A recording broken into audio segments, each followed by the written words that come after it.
Hey guys, Eric here. I'm here with the legendary Tony Todd. Tony, thank you so much for being here. It's great, Eric. Thank you. It's wonderful to be in the IGN inner sanctum. It's like a man cave comes spastic. Yes, Great. yes. We gave you the secret password. Where's my film? Missing my joystick. We got a few back here. Yeah, We'll I'm grab you sure one later. somewhere around. That's right. You have a new film opening. It's coming on demand, on DVD, Blu-ray on the 24th called VANish. Right. And this is conceptually kind of an interesting movie. Can you talk about Conceptually, I this? think it's great. It's basically it's 6 characters, 4 main characters, 2 cameo, myself and Danny Trejo, and then there's 4 stunties that occur at the end. But the 7th character is obviously the van, or maybe not so obviously. Brian Bacher, the director, is a tongue twister of a name. That's why he's an actor. He's only known as Brian Bach. Right. But he did a very ingenious job of being able to bring this character. It reminded me a little bit of an early Spielberg film, Duel, because it's just a desert in this van and the intensity that's occurring inside the van. And he was able to shoot it in such a way that we see the world through the windows of the van. Right. So I thought was really conceptually pretty cool. And then they talk about going into places like there's a reference to a motel, there's a reference to a diner. The van goes up to said destination, and we never see the characters in the place they talk about. Yeah. Which I thought, in a weird way, makes a claustrophobic situation more expansive. So Yeah, it was very interesting. When you first heard about it, could you kind of see it in your mind's eye, or or when you saw the footage, you go, okay, that's how it's all gonna work for you. Right. Was it pretty clear to you, like what he wanted is his plan? Well, no, it wasn't clear until I met. I always Yeah. meet with directors now. It was a time when I would just base it on the script. But now I'm leaning towards I really need to have at least one meeting with a director off campus, just to see what their intentions are, their passion about filmmaking, because I'm a film buff, and then that sells me on the deal. And also it helps if you're only as good as your weakest link. But this, I know Brian, 2 of the gentlemen that are in the film, Austin and Alan, went to school together, and so this is a labor of love for them. And then we also have a strong female lead. Yeah. We have that, bloody face, stringy hair, female winner. Right. Winner take all. Yeah. Mariah Walsh, I believe her name is. So. When you show up in the movie, it's very fun how they use sort of you're known for playing pretty intimidating characters. Yeah. What's more intimidating than a highway patrol officer? Right. Do you enjoy? I've always wanted to be one. I can scratch that off the list now. Well, yeah, because often, not always, but you often have played sort of antagonists, and you're an antagonist here in so much as that these are criminals, but they're trying to get away, and now they get pulled over by this guy. Is it fun for you though? You get to kind of tweak the maybe some expectations on who this guy is. Well, yeah, that's the secret. I mean, all good characters are like an onion. Yes, I mean you peel whether you peel off the left side or the right side, depending on what you're going to get. Right. So for me, I mean, I'm also a fake red herring. I mean, you don't know. Even without seeing the film, her name's in the title, so and I don't mean that as a disservice of fans who may be expecting more. It's to me, great independent films are like little ensemble plays. There are no small characters. Everybody is an essential part in the chemistry and the continuation of the outcome of the film. So yeah, during my 8 minutes, it goes back and forth, but it turns out, I mean, I'm not the type of guy that learns the lines the day before and then shows up on set. I actually do research and finds out. I have cops in my family, so I know a little bit about cop behavior. And the guy's been on the force, 22 years or so. He's lonely, he's bored, he's out in the desert, man. So he probably only encounters one person every week. Right. But he takes great pride in his appearance. He has a stout shirt, he's got the creased pants, he's got patent leather shoes, and he's got his trusty nightstick and his weapon, of course. And sunglasses. Yes. Not the mirrored, French kind. As we mentioned, the movie will come out simultaneously on Blu-ray, DVD, but VOD. Is it interesting for you in the past few years? I mean, a few years ago that would have seemed unusual, but now this is much more. I'm still not convinced on VOD personally. I produced a film called Sushi Girl, and VOD actually kind of hurt us because we ended up being the most bootlegged film in December of the year we came out. Right. Now, I don't like giving away things for free. I mean, Right. people that are involved in the pirating business need to realize, I know they think it's harmless and that, you know, it's okay, but it's not okay because actors and filmmakers, I mean, it's not like we're rock bands that we can go on tour and make up the money. That's it, kids, you know, or adults, whoever's doing it, please don't, you know. Well, VANish, you know, is available on February 24th, as we said. You know, but I was looking, you know, your career, you've done so many great, memorable things. A lot of it, obviously, leaning genre, not always, but a lot of it. 40%. Yeah, right. 40%. You know, when you're. I grew up watching Twilight Zone and Star Trek, you know, so. But I also grew up going to see great Shakespeare. Right, too. right. I mean, I'm a theater guy first and foremost. Right.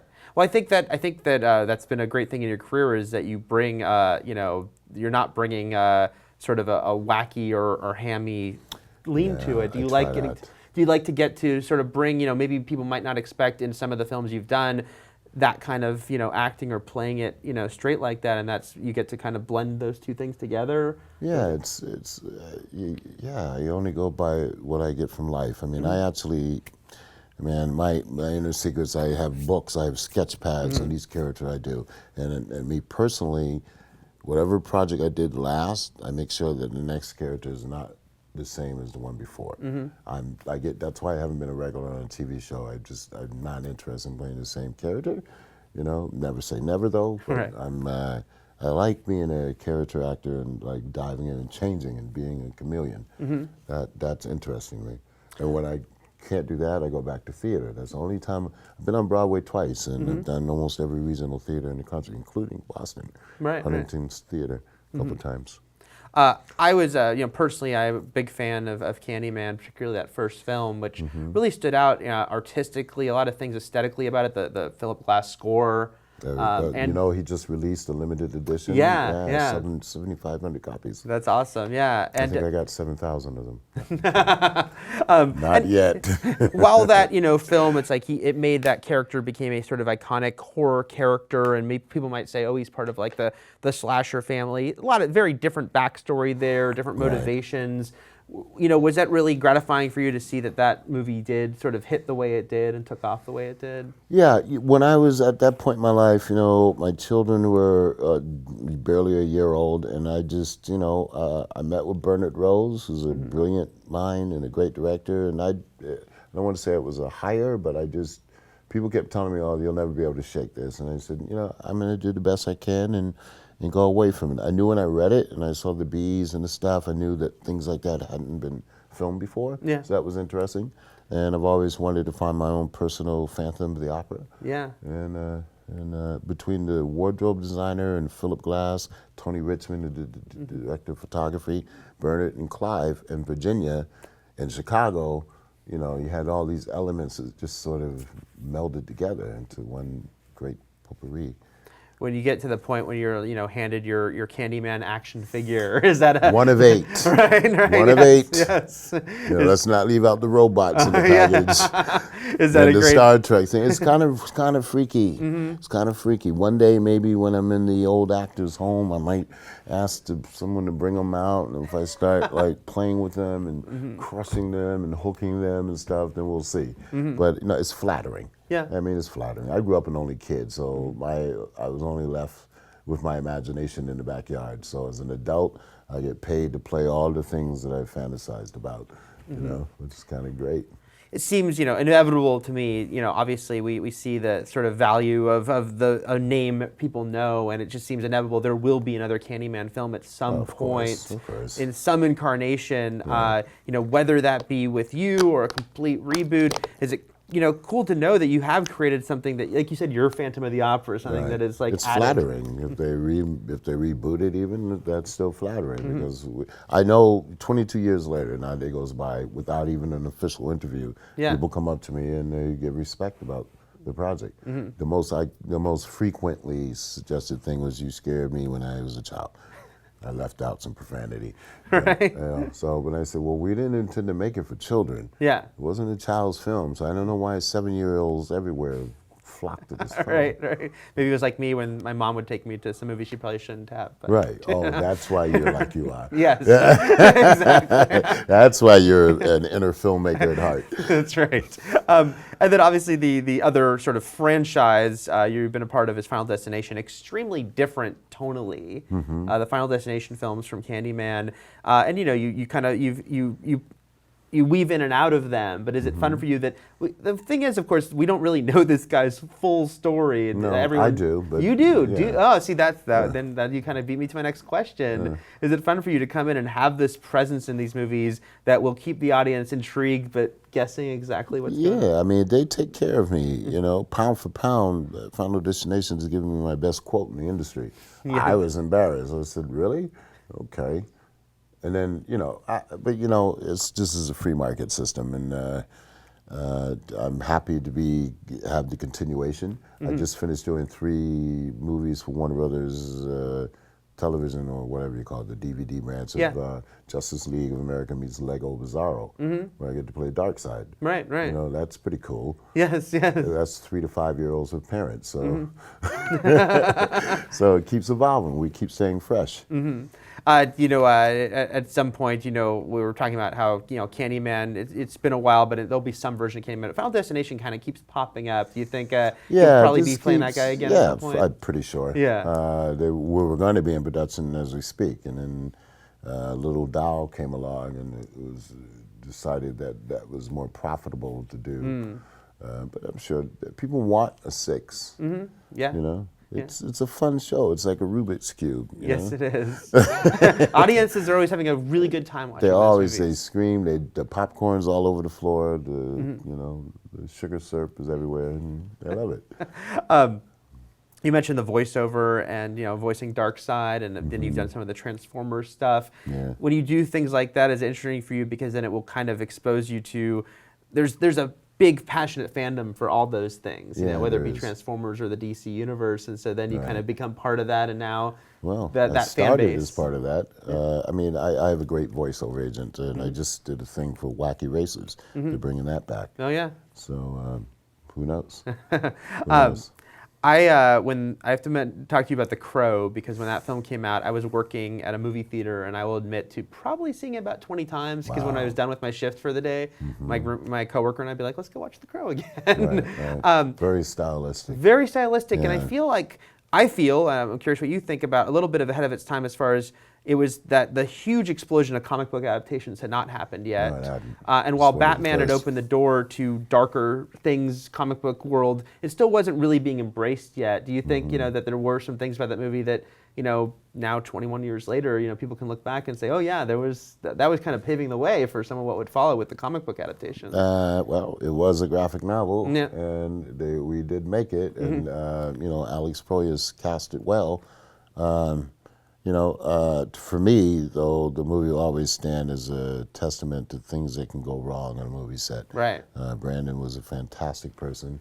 We played pool together almost every night, and this was going to be his breakout thing. Everybody knew it. Yeah. And so it was a wake-up call. At that time, the original movie company had no problem with people working 17 hours a day, which is one of the things that led to the state of exhaustion, which could lead to a situation where, a tragic accident like that could happen. Right. So because of that, I think the maximum now is 15 hours. Right. I guess analytics came in and said after 15 it gets dangerous. Right. It's obviously it's this inescapable thing, this horrible tragedy that happened on the film. Yeah. At the same time, the film did become very popular. It did. I remember it was one of the few films that I actually have gone and watched with an audience, because I was in New York City at the time, and I was playing close to the Ziegfeld, and I went to the back and it was packed 3 nights in a row. Yeah. Just watched it. And wanted to see them appreciate it. And just being, I do my fair share of conventions all over the world, and it's one of the films that people talk about at my table, continually. Yeah. I remember a friend of mine telling me he went to see it in New York, and people going absolutely crazy, the big shootout on the table. That ironically, that scene, that was was one of my final moments in the film. Yeah. And we shot that a week before the accident happened. It was one of the reasons why some things weren't checked in the weapon, you know. Right. But everything, we shot that for a week, nothing, no problem. So when you think that, you know, anything could happen, you know, keeps everything in perspective.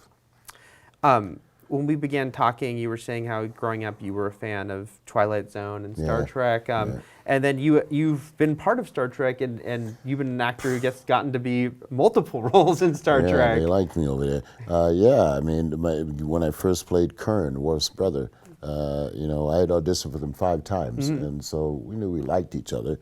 And when I went in for Kern at the Groucho Marx building in Paramount, I literally got out the door and there's a casket writer coming down and saying, report to wardrobe. It was one of those magic moments. And wardrobe in the Klingon universe is like rows and rows of fur and leather. And Gold braid, and that was it. And that's when I knew, okay, this is going to be all right. And then my very first scene was aboard the Enterprise. How cool is that? That's got to be pretty amazing. I see it, and then all of a sudden I'm there, and I can't be dumbfounded. I got to go to work, and I got to insult little Wesley Crusher. Someone's got to do it. Somebody's got to do it. You spoke for the fans at the time. Thank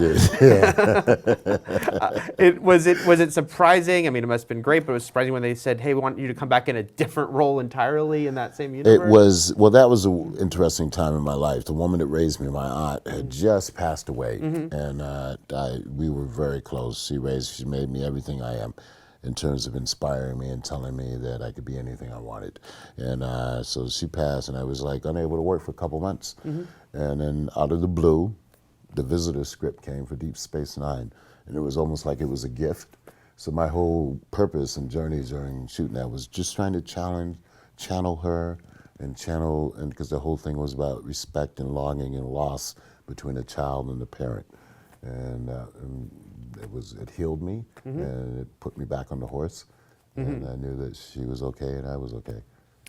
You know, Star Trek has been such an enduring, you know, presence in everyone's lives. Currently, you know, there are these big feature films, but, you know, there's always discussion about not only will there be another TV show, but is that where maybe Star Trek is at its best? You know, it was what it was designed to be. What do you feel as someone who is both a fan and then a part of it? Would you like to see another Star Trek show? I know that the Star Trek universe are the people that have made conventionism, you know, what it is today. Yeah. I mean, and there's no more dedicated entity than a Star Trek fan. You see whole families dressed up that know verses of episodes, you know, line by line. I don't know if you're aware of the fan film I did called Prelude to Oxenar, which has gotten a lot of buzz. We're in the middle, they're building sets as we speak for the feature. And I also know that Netflix is interested in the possibility. When are you guys going to start producing stuff? when are you guys, I mean, why not? What's left? Right. Did I hear right that Seth MacFarlane did the film you were just talking about too, or might pop Prelude? up? Yeah. He might pop up in the film. All right, okay. I know he's a Star Trek fan. Right. I did some stuff for him, yeah. So he wasn't in the Prelude though. But yeah, they're looking at a lot of people that are interested. We're actually up for a couple of awards and a couple of fantasy conventions. Do you think inevitably, like, you know, there will be some sort of, because Star Trek has kept coming back, that there'll be some sort of TV, I know TV show even is a weird term these days, a Netflix series, what have you, that there'll be some sort of, you know, episodic. Yeah. I think people are clamoring for it. I'm pretty sure that, I mean, I don't have a crystal ball, but if I was a betting man, and since I did just win on my New England Patriots, back when they were 8-1 and nobody was listening, who knows? Leslie, I was curious, I just wanted to ask you, you've worked with Michael Bay a couple times in very different capacities, you know, both on screen in The Rock, and then you voiced Transformer. He's such a big personality. What is it like with working with him? Michael is he's a one-of-a-kind person. He's I like to think of him as a guy that has every single toy in the store. I mean, my death sequence in The Rock, which is maybe, I don't know, 30 seconds on the camera, but it took 2 weeks to film. And that's because he wanted to shoot everything. One day it was, Tony, I need you to go on the fence and we're going to shoot your fingers. Then we're going to shoot your eyeballs. Then we're going to shoot your toes wiggling. So as opposed detail, which, you know, obviously leads to success. His numbers are astounding with his film. As opposed to an independent filmmaker who may only have one camera in 12 days. or 15 days. So there's two different degrees of passion. Both are valid. Both are all part of Hollywood. The big budget things allow me to pick and choose among the varied independent, like VANish. Yeah. And everybody stays happy. I just finished a film called Cold Descent that I'm really proud of. It's a supernatural Western. Myself, Lance Hendrickson, Richard Reilly, Michael Eklund. Oh, yeah? And it takes place on the train, and that's going to be something special. What do you play in that? I play this badass character named Jericho Whitfield, who's a freed slave, and his whole family have been massacred, so he's on the train looking for a little redemption. That's got to be great. The obviously the cowboy thing, that's a classic. Classic, and a train film is also classic, so you got two elements. And it's a new young filmmaker who's all of 23, who graduated school at Wesleyan, actually. And when I met with him, he says, I said, where'd you go to school? He says, Wesleyan. I said, what year? And he told me 2013. And I said that my daughter went to Wesleyan. So I had to pinch myself a little while. I said, okay, I've come full circle. Now I'm going to be directed by someone my daughter's age. That's funny. Isn't that? And I accepted it. It's cool. As long as you know what you're doing, I'm good. When might we see that film? What's that called again? Cold Descent. It's at Cold Descent Film on Twitter. It'll be out by the end of the year. Okay, great. And then VANish, we can see on February 24th. Right. VOD, Blu-ray, and DVD. Well, Tony, thank you so much. Can I say one more thing? Oh, yeah. Yeah, I'm also doing a one-man theater piece called Ghosts in the House, which is based on Jack Johnson, the first African-American boxer. A very flamboyant character, 5 languages, many different professions, had to live in exile. So we're going to be doing a benefit on February 26th in Hollywood and touring the country during this year and next year. Oh, wow. Ultimately ending in New York. Oh, that's great. Wow. Yeah, so maybe I'll talk to you at the Tony Awards. That sounds great. Well, thank you so much, Tony. And obviously check out VANish. Yeah, thanks, guys.